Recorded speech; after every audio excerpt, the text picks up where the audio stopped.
Why are you here? You said you had to work today. I found myself muttering this, surprised to see my husband where he shouldn't be. Right now, I'm at the City Hall's health department. I came here to submit our newborn child's birth certificate. My husband, who had promised to submit it with me, said a sudden work obligation came up and didn't show. So he shouldn't be here. While the clerk was checking if there were any errors in the birth certificate, I couldn't take my eyes off my husband. Perhaps because it's early in the morning, there aren't many other customers? Because of this, I could clearly hear my husband's voice at a counter a short distance away. Although hidden from view by my husband, it seems like there's a woman right next to him. I saw the clerk handing over a small booklet. "Thank you for registering for the program aimed at pregnant women." I gasped. I began to suspect my husband might be having an affair with this woman. After all, the only men who normally accompany women to these programs are their husbands. Perhaps the father of the unborn child might accompany, but the woman and my husband didn't seem to have an age gap big enough to be father and daughter. My husband doesn't have sisters, so the possibility of her being a relative seemed unlikely. Our first child is due next year. Oh, I can hardly wait. My husband said this with a smile. Then, what about the child I struggled to give birth to? My name is Amelia. I'm 37 years old. I handle secretarial and miscellaneous tasks at the company run by my husband Nolan, who is 3 years my senior. Nolan and I met almost a decade ago and started dating. Back then, Nolan was just a regular employee at a corporation, as was I. But after Nolan proposed, I left my job at his request. The reason I resigned from the company was because of Nolan's wish. I'm thinking of starting my own company. I want you to quit your current job and help me with mine. I want you to support me in both my personal and professional life. Will you marry me? The idea of starting a business, asking me to leave my job, and proposing marriage, it was all so overwhelming, but I loved Nolan, so I agreed to everything. Understood, I'll support Nolan with all my strength. Nolan often talked about wanting to start a business, so I somewhat anticipated this future. Amelia, thank you. I knew you would say that. Nolan was overjoyed, and so we got married and I left the company I had been with since graduating college to help with Nolan's business. We worked tirelessly together to get the company off the ground. Initially, Nolan frequently expressed gratitude to me, but gradually, he began to adopt a condescending attitude. I'm taking care of you, I'm providing for you, and giving you a job. You should be more grateful. He started making such patronizing comments and looked down on me. Yet I couldn't bring myself to dislike him, as he was once the man I loved, so I just endured it. The company's finally stable, so let's think about having kids. You're getting close to 35 after all. We began considering children, but after a year of trying without success, we started visiting a fertility clinic. It was tough, but at 37, I finally got pregnant. Nolan fully cooperated with the fertility treatment, and we both worked hard at it, so when I found out I was pregnant, I was truly overjoyed. Nolan was also very happy about it. Yes, we're finally going to have a baby. Nolan was moved to tears. Then he began to express more concern for me, saying, You must not overdo it until the trimester of stability. Nolan's attitude softened a bit, almost returning to his old self, which made me happy, and I savored our happiness. Morning sickness was tough, but Nolan, despite being inexperienced, did his best to cook for me, helping me through it. As a baby in my belly grew healthy one day, Nolan suddenly said something unbelievable. Nolan was also very happy about it. You know, with advanced maternal age, there's a higher chance of having a child with disabilities. Maybe we should not go through with a pregnancy? I couldn't believe my ears at his sudden suggestion. What? What did you just say? I mean, since advanced maternal age is risky, let's give up on having the child. I felt a surge of anger at Nolan's words. How can you say that all of a sudden? This child is alive. We can't just give up on it. What do you think a life is? Stop joking around. When I shouted, Nolan fell silent and stopped speaking. In my anger, I didn't speak to Nolan for the rest of the day and stayed in my room. The next day, Nolan said, Sorry about yesterday, but it felt insincere. Even though he was so happy when I got pregnant, I wondered why his attitude changed so suddenly. Gradually, Nolan started treating me coldly again, and the condescending remarks returned. Don't take advantage of being pregnant. Do your job properly. If you slack off, I won't stand for it. I know I have never slacked off. I said this while inwardly sighing heavily. But I believed that once the baby was born, Nolan would become kind again, so I kept pushing through each day. I often consulted with my parents and brother about Nolan and shared my problems with them. Then a few days after my due date, I finally went into labor and asked Nolan to drive me to the hospital. Nolan, the contractions are getting closer. Please drive me to the hospital. I asked Nolan while enduring the pain, but he looked annoyed. Oh, it's such a hassle. I'll call a taxi for you. Just take that. I was shocked as I had assumed Nolan would drive me himself. What? Really? Okay, a taxi is fine, but you're coming with me, right? Huh? I have urgent work, so no way. It doesn't make a difference whether I'm there or not. I'm not interested in being there for the birth anyway. Just wait, I'll call a taxi for you. I was saddened by Nolan's attitude, but the pain of the contractions soon became overwhelming. I went to the hospital alone by taxi and eventually gave birth to a healthy baby boy. However, Nolan didn't show up for the birth, during my hospital stay, or even at my discharge. After leaving the hospital, I went back to my parents' house for postpartum support. My parents and brother doted on the baby and took great care of me. I was supposed to have Nolan submit the birth certificate, but this morning he said he had work and didn't come. In the background of the phone call, I could hear what sounded like announcements from a shopping mall or something similar, so he was probably lying. But even if I pointed that out now, he probably wouldn't come anyway. But pointing that out wouldn't make him come, so I decided to go myself with my parents to the local health bureau. When I submitted the birth certificate, the health bureau official smiled warmly, congratulated me, and gave me various informational materials and keepsakes. As I was about to leave with these items, I unbelievably spotted Nolan. He was with a young woman registering for a program for pregnant women. Nolan? What? Why? I muttered in shock, and there Nolan was, cheerfully telling the city hall staff, Our first child is due next year. What? What does this mean? I was in a state of confusion, but soon realized that Nolan must have been cheating. Realizing that Nolan's cold attitude was due to his affair, I prepared divorce papers online and immediately filled in my part. Nolan and the young woman, having finished registration for the program for pregnant women, started walking towards the exit. I decided to confront them and gently tap Nolan's shoulder. He turned around, caught sight of me, and showed a look of shock. Amelia? But why? How? Why? Because you broke your promise to submit the birth certificate, so I came to do it? What's going on? Who is this woman? You're registering for a program for pregnant women, weren't you? Explain this. Despite my effort to stay calm, I couldn't help but confront him emotionally. Nolan, looking evasive, stuttered, Oh, well, Answer me! What are you doing leaving me and the baby alone like this? As I yelled, Nolan froze for a few seconds before retorting defiantly. Huh. I've found true love. This girl is much younger than you, only 24. Met her at a bar, you know, the one near the station we went to a few times. Then the young woman with a vulgar smile said, Hi, I'm Yolanda. I've heard about you, but wow, you really are a plain old lady. Hilarious. Trembling with anger, I asked Nolan, Is she really pregnant with your child? Yes, unlike you. Yolanda got pregnant naturally. We spent so much on fertility treatments because you couldn't get pregnant. Yolanda is superior to you as a woman. You're just defective as a woman. Nolan laughed as he hurled these hurtful words at me. Exactly, I'm better than you as a woman.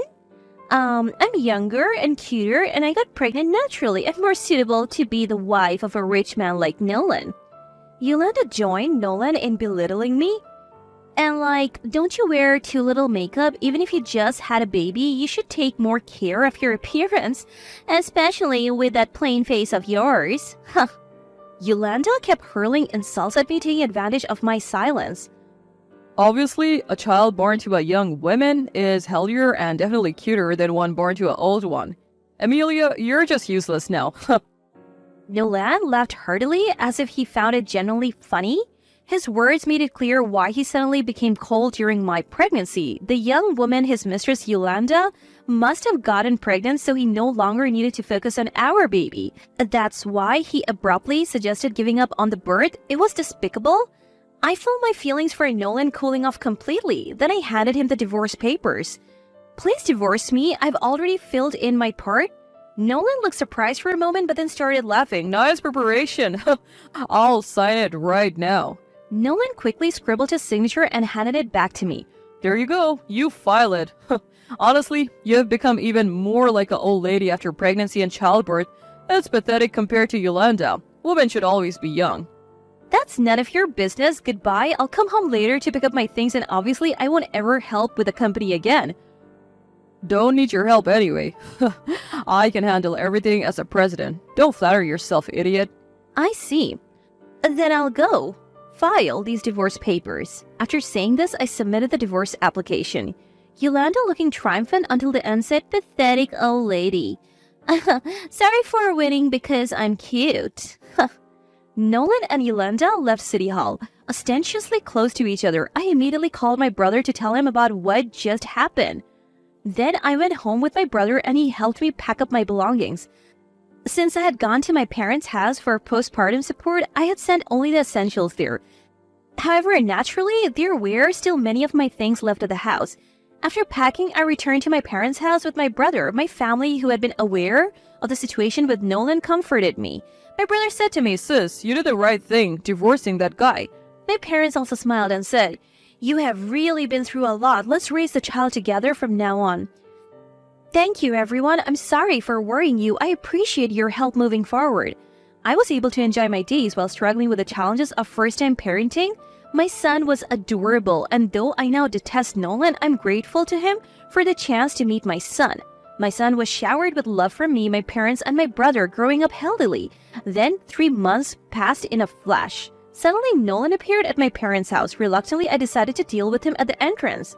"What do you want, showing up out of the blue?" Hey, Amelia, come back home and help out at the company again. Nolan stated bluntly and coldly. "What?" "Oh, I see. The company's not doing well, is it?" Yes, ever since you quit, our clients don't want to deal with us. Because of that, the company's in trouble. Nolan exclaimed. Indeed, the company's success had always been due to me. I had been desperately keeping the company afloat by negotiating everywhere, so it had been stable until now. Nolan, acting arrogant as a president, just dumped work on me and actually had no talent for management. So after we divorced and I stopped helping, the company's management probably plummeted. "Oh, when filing for divorce, you said that everything would be fine as long as you, the president, were there. It's laughable that the company faltered so quickly without me." Shut up. Nolan shouted, frustrated.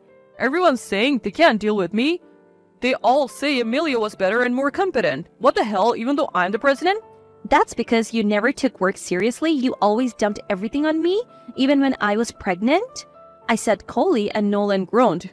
"Your mistress Yolanda, was it? Why not ask her for help?" Yolanda left as soon as the company started to falter. I couldn't help but burst out laughing. Stop laughing. Turns out Yolanda only liked me because I was a rich president. When things got financially tough, she took the child and left. She's the worst, just after the money, damn it. Nolan spat out hatefully, then suddenly started pleading in a whiny voice. Look, I really only need you, Amelia.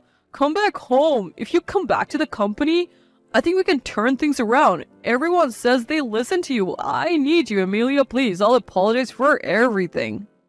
Don't just say whatever is convenient for you. There's no way I'm coming back. I don't care about the company. You're the president, so you figure it out and stop with that disgusting pleading voice. I firmly refused. Don't be like that. Bring the child too. By the way, what's the gender again? A girl, right? I sighed heavily. I had already texted him the gender at birth, but Nolan couldn't even remember that. You are really the worst. No matter what you say, I'm not coming back and I won't let you see the child. Also, I'll soon be claiming alimony from you and Yolanda in the divorce court. What? Compensation in the divorce court? What do you mean by compensation in the divorce court? Nolan exclaimed in disbelief. Why are you surprised? It's natural to claim compensation for a divorce caused by infidelity. I've been busy with a newborn, but still managed to hire a lawyer and the process is already underway. I'll be filing the claim soon. Wait a minute. Compensation? In the divorce court? I'm in trouble with the company right now and my savings are nearly gone. That's not my problem. I have the right to claim compensation in the divorce court. If you're going to fuss about it, I'll also claim child support, okay? Nolan, looking like he wanted to say something, just opened and closed his mouth. I didn't claim child support because I didn't want you involved with our child, and I had no intention to. But I was advised by my lawyer that child support is a right for the child, so I've decided to claim it. If you keep fuzzing, maybe I should ask for it all at once. That way there's no risk of you stopping payments midway. Hey, that's impossible. Please don't make those claims. Noah pleaded, sweating profusely. Then please leave. I'll contact you later about the compensation in the divorce court. After saying that, I closed the front door. Then I filed a claim against Yolanda for compensation in the divorce court using a notarized document. While investigating Yolanda, I visited the bar where they met, a familiar place to me and where I knew the manager. It was a familiar bar that I also frequented and I knew the manager. After explaining the situation, the manager told me about Yolanda, who was a regular. Yolanda seemed to be a regular customer there. She often got drunk at the bar and the manager had to take her home a few times. Knowing her workplace, I gathered a lot of information about Yolanda. I filed claims for compensation in the divorce court against both Nolan and Yolanda, but they both resisted and showed no signs of paying, so I visited a law firm and asked the lawyer to intervene. My lawyer, Miles, was very sincere and capable, so the claim for compensation in the divorce court was smoothly settled. As we met often for meetings, Miles and I gradually became attracted to each other and eventually started dating. Yolanda, somehow finding out that Miles and I were dating, tried to steal him from me. I heard from Miles that she went to his law office and made a passionate approach.